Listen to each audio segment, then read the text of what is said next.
Namastê, muito boa noite a todos. Eu sou a Simone Chiavoloni e toda segunda-feira eu trago leitura de autoconhecimento e espiritualidade. Nós estamos lendo o livro A Chave Mestre, que é de Charles Haanel. E se você quiser os capítulos anteriores, eles estão disponíveis no meu YouTube, no meu canal do YouTube. Então, esse livro é um livro fantástico. É um livro que inspirou o best-seller O Segredo. Então, eu peço para que todos, né, que estão acompanhando a leitura, que adquiram a obra, que eu vou deixar também o link aqui no descritivo, tá bom? É uma obra fantástica. E antes de iniciarmos nossa leitura, vamos nos conectar com todos os presentes. Eu te vejo, Eliane Maia, te vejo, Elisa, te vejo, Marli. Não tem problema que não está abrindo a câmera. Eu estou aqui. Vamos também nos conectar com o nosso divino que habita em nosso ser. Vamos tocar no nosso coração, abrir as portas deste espaço que é tão sagrado e secreto, que é só nosso, que é onde habita o nosso divino, nosso Deus, nosso Antariano, nosso eu, nossa centelha, ou o nome que assim você desejar. Caminhando nesse espaço, nos aproximando passo a passo do nosso divino. Vamos sentindo a presença da presença. Eu te vejo, divino. Eu estou aqui e peço que estejas comigo em todos os instantes da minha vida. E se por algum acaso eu me desconectar, que eu sinta o seu chamado, que eu ouça, e eu retorne até aqui para me conectar contigo novamente. Pois quando eu estou contigo, eu sou muito mais forte, sou muito mais sábio. Vamos inspirar profundamente. Então, junto ao nosso divino, vamos fazer a leitura da parte 23.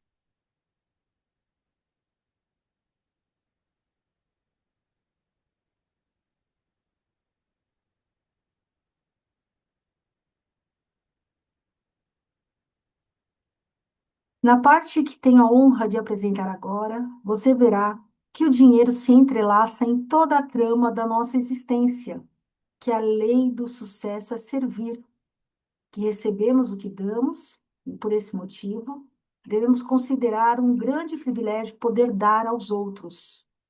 Vimos que o pensamento é a atividade criativa por trás de toda iniciativa construtiva.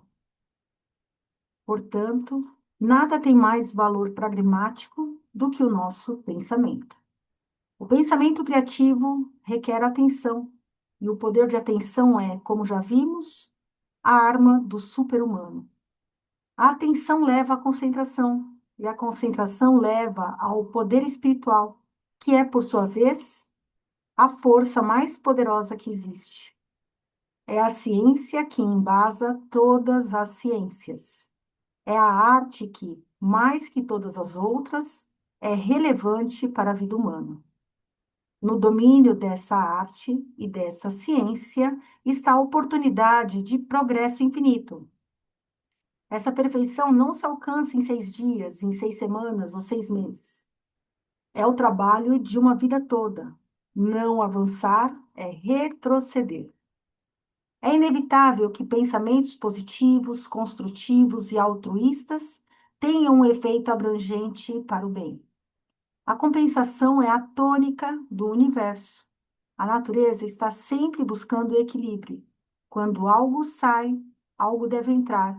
Do contrário, um vazio se forma. Ao observar essa regra, não há como não se beneficiar na mesma medida do seu esforço nesse sentido. Consciência de dinheiro é uma atitude mental, é a porta aberta para as artérias do comércio, é a atitude receptiva. O desejo é a força atrativa que coloca a corrente em ação. E o medo é o grande obstáculo que faz com que a corrente pare e seja totalmente invertida, e assim vá para longe de nós. O medo é o oposto da consciência do dinheiro, é a consciência da pobreza. E como a lei é imutável, recebemos exatamente o que ofertamos. Se tivermos medo, receberemos aquilo que tememos. O dinheiro se entrelaça em toda a trama da nossa existência. Ele se agarra ao melhor pensamento das melhores mentes. Fazemos dinheiro ao fazermos amizades e ampliamos nosso círculo de amigos, gerando dinheiro para eles, ajudando-os e servindo a eles. Então, a primeira lei do sucesso é servir. E essa lei, por sua vez, baseia-se em integridade e justiça. Olha que importante a gente grifar isso. O sucesso é servir e que tudo isso se baseia em integridade e justiça. A pessoa que não é justa em sua intenção é simplesmente ignorante. Essa pessoa não entendeu a lei fundamental de toda a troca. É impossível, segura e certamente perderá. Talvez ela não saiba disso, talvez ache que esteja se dando bem, mas está condenada à derrota certa. Não se pode enganar o infinito. A lei da compensação exigirá olho por olho, dente por dente. As forças vitais são voláteis e compostas por nossos pensamentos e ideais, e eles, por sua vez, são moldados na forma. Nossa dificuldade é manter a mente aberta e buscar sempre o novo, reconhecer oportunidades, manter o interesse na corrida e não na chegada, porque o prazer está na busca e não na posse. Você pode se transformar em um imã de dinheiro, mas deve pensar em como pode gerar dinheiro para outras pessoas. Se tiver a percepção necessária para entender e utilizar as oportunidades e condições favoráveis e reconhecer valores, poderá tirar vantagem disso, mas seu maior sucesso virá quando você for capaz de ajudar os outros. O que beneficia um deve beneficiar a todos. Um pensamento generoso tem força e vitalidade, enquanto um pensamento egoísta tem a semente da dissolução. Irá se desintegrar e morrer. Os grandes financistas são apenas canais de distribuição da riqueza. Enormes quantias vão e vêm, mas seria tão perigoso interromper o fluxo de saída quanto de entrada. As duas extremidades da corrente devem se manter aberta, e assim o nosso maior sucesso virá, quando reconhecermos que é tão essencial dar quanto receber. Se reconhecermos o poder onipotente que origina de todos os suprimentos, estaremos adaptando nossa consciência a esses suprimentos, de modo que ela constantemente atrairá tudo que é necessário para si, e veremos que quanto mais dermos, mais receberemos. Dar, nesse sentido, significa servir. O banqueiro dá seu dinheiro, o comerciante dá suas mercadorias, o autor dá suas ideias, o trabalhador da sua habilidade. Todo mundo tem algo a dar, mas quanto mais derem, mais receberão. E quanto mais receberem, mais poderão dar. O financista recebe muito porque dá muito. Ele pensa. Ele raramente é uma pessoa que deixa que os outros pensem por ele. Ele quer saber como pode garantir os resultados. Você deve mostrar a ele, se for capaz de fazer isso, ele lhe oferecerá os meios para que centenas ou milhares de pessoas sejam beneficiadas, e na mesma proporção, quando elas forem bem-sucedidas, ele também será. Morgan, Rockefeller, Carnegie e outros não enriqueceram porque perderam dinheiro de outras pessoas. Pelo contrário, porque ganharam dinheiro para os outros, é que eles se tornaram homens mais ricos do planeta. A pessoa comum é totalmente inocente e não tem pensamentos profundos. Ela aceita as ideias dos outros e as repete exatamente como um papagaio. É fácil perceber isso quando entendemos o método usado para formar a opinião pública. E essa atitude dócil por parte da grande maioria, que parece totalmente disposta a deixar que algumas pessoas pensem por elas, é o que permite que uns poucos indivíduos, em muitos países, usurpem todas as formas de poder e mantenham milhões de pessoas em servidão. O pensamento criativo requer atenção. 10. O poder da atenção é chamado de concentração. Esse poder é guiado pela vontade. Por isso, não devemos nos concentrar ou pensar em qualquer outra coisa que não nos nossos desejos. Muitas pessoas se concentram constantemente em tristeza, perda e dissonância de qualquer tipo. No entanto, como o pensamento é criativo, ele necessariamente segue essa concentração, o que inevitavelmente leva a mais tristeza, mais perda e mais dissonância. Como poderia ser de outro modo? Por outro lado, quando nos deparamos com sucesso, vitória ou qualquer outra condição desejável, naturalmente nos concentramos nos efeitos dessas coisas e assim criamos mais delas, e assim por diante, porque mais leva a mais. Como o entendimento desse princípio pode ser usado no mundo dos negócios é bem explicado por um colega meu. O espírito, independente do que possa ser ou não, deve ser considerado a essência da consciência, a substância da mente, a realidade que embasa o pensamento. E como todas as ideias são fases da atividade da consciência, mente ou pensamento, no espírito e apenas nele encontramos o fato definitivo, a coisa real ou a ideia. Admitindo isso, não parece razoável sustentar que um verdadeiro entendimento do espírito, de suas leis de manifestação, seria a coisa mais pragmática que uma pessoa pragmática poderia esperar encontrar? Não parece certo que, se as pessoas pragmáticas do mundo não pudessem deixar de perceber esse fato, elas sairiam no tapa para chegar onde poderia alcançar esse conhecimento sobre as coisas e leis espirituais? Essas pessoas não são tolas, só precisam entender esse fato fundamental para ir na direção da essência de toda realização. Deixe-me dar um exemplo concreto. Conheço um sujeito em Chicago que sempre considerei totalmente materialista. Ele já havia tido muito sucesso na vida e também muitos fracassos. Da última vez que conversamos, ele estava praticamente liquidado em comparação com a sua situação econômica anterior. Parecia que ele havia chegado ao fim da linha, porque já passava da meia-idade e agora as boas ideias lhe ocorriam mais devagar e raramente que antes. Em suma, o que ele me disse foi: sei que todas as coisas que funcionam nos negócios são resultados do pensamento. Qualquer idiota sabe disso. No momento, não estou conseguindo ter nenhum pensamento e nenhuma boa ideia. Mas se esse ensinamento de a mente é tudo estiver certo, o indivíduo deve ser capaz de estabelecer uma conexão direta com a mente infinita.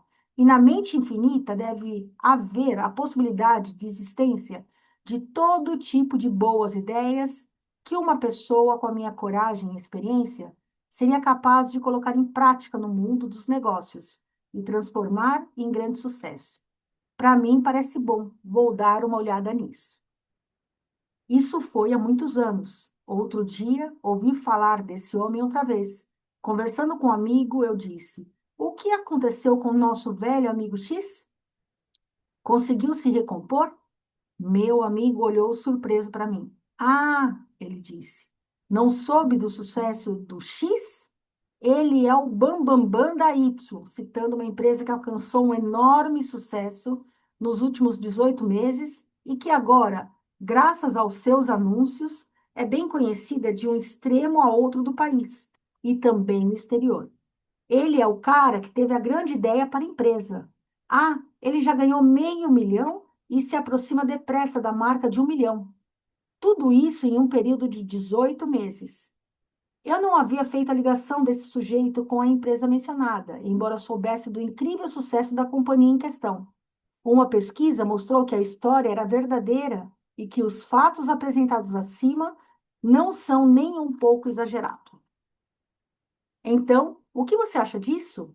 Para mim, significa que aquele homem de fato estabeleceu uma conexão direta com a mente infinita, espírito, e assim fez com que trabalhasse para ele. Ele a usou em seu negócio. Soa como sacrilégio ou blasfêmia? Espero que não, pois essa não é a minha intenção. Tire a implicação de personalidade ou natureza humana ampliada da ideia de o infinito, e você terá a noção de um poder, presença infinito, a quintessência de que é a consciência, na verdade, espírito, afinal. Como esse homem também, por fim, deve ser considerado uma manifestação do espírito, não há nada de sacrilégio na ideia de que ele, sendo espírito, deve se harmonizar com essa origem e fonte, para que possa manifestar em menor grau esse poder. Todos nós fazemos isso, mais ou menos, quando usamos a nossa mente na direção do pensamento criativo. Esse homem fez mais. Ele fez tal coisa de maneira extremamente pragmática.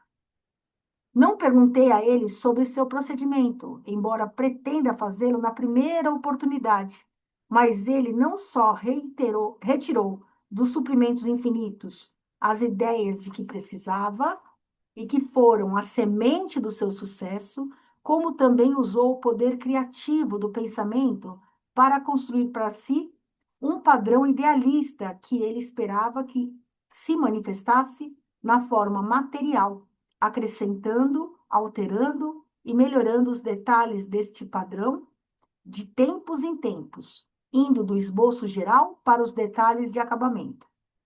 Considero que esses sejam os fatos do caso, não apenas a minha lembrança da conversa que tivemos alguns anos antes, mas também porque descobri que a mesma coisa aconteceu nos casos de outras pessoas proeminentes que tiveram a manifestação semelhante do pensamento criativo.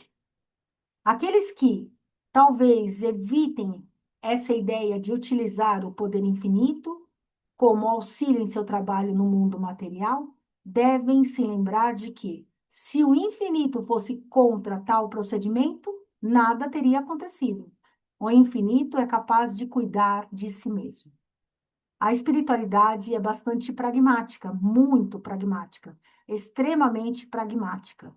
Disse que o espírito é a coisa real, a coisa toda, e que a matéria não passa de material plástico que o espírito usa para criar, moldar, manipular e construir segundo a sua vontade.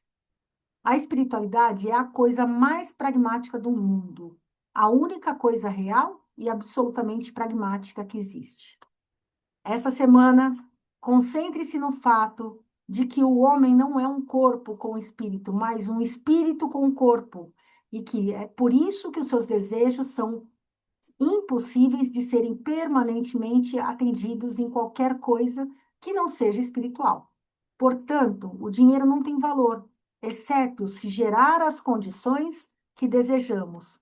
E essas condições são necessariamente harmoniosas. Condições harmoniosas requerem suprimentos suficientes. Então, se parece haver alguma insuficiência, devemos perceber que a ideia ou alma do dinheiro é servir. E conforme esse pensamento tomar forma, canais de recursos se abrirão e você terá a satisfação de saber que os métodos espirituais são totalmente pragmáticos. Essa foi a nossa leitura de hoje desse livro fantástico que é A Chave Mestra, de Charles Haanel. Eu vou deixar aqui no descritivo o link para que você possa adquirir essa obra. E se você quiser acompanhar as nossas leituras, elas acontecem sempre às segundas-feiras, às 19h30. Então, gratidão a todos, que nós vamos fazer o nosso compartilhar. Até mais.